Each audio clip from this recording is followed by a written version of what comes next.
પોરબંદરથી સમાચાર મળ્યા છે કે દિલ્હીમાં કાર બ્લાસ્ટની ઘટનાએ આખા દેશને હચમચાવી નાખ્યો છે અને તેની અસર હવે ગુજરાતમાં પણ જોવા મળી રહી છે। પોરબંદર ખાતે રાતભરથી પોલીસ બોમ્બ સ્ક્વોડ અને ડોગ સ્ક્વોડ દ્વારા સઘન ચેકિંગ હાથ ધરાયું છે અને રેલવે સ્ટેશન, એરપોર્ટ અને બંદર વિસ્તાર સાથે સાથે કોસ્ટલ હાઈવે અને ગ્રામ્ય વિસ્તારોમાં પણ સુરક્ષા તંત્ર એલર્ટ થઈ ગયું છે। ત્યારે સમુદ્રમાં જતા આવતા તમામ બોટનું ચેકિંગ ચાલુ રાખવામાં આવ્યું છે જેથી કોઈ શંકાસ્પદ હલચલને સમયસર રોકી શકાય।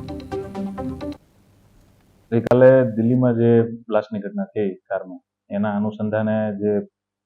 પોરબંદર પોલીસને સૂચના મળેલી છે, એના અનુસંધાને દરેક પોલીસ સ્ટેશન વાઇઝ અને જિલ્લાની જે આપણી મુખ્ય બ્રાન્ચો છે, એલસીબી, એસઓજી, પેરોલ, આ બધાની ટીમો ગઈકાલે બનાવવામાં આવી હતી। જે આપણા એવા સંવેદનશીલ વિસ્તારો છે,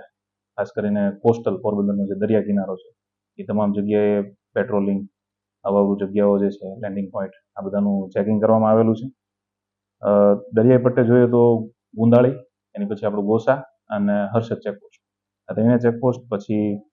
કુતિયાણા બાજુથી ચોટા, જામનગર ટી પોઈન્ટ છે, અને સિટીમાં વીરભનુની ખાંભી અને જ્યુબિલી, આટલી જગ્યાએ વાહન ચેકિંગ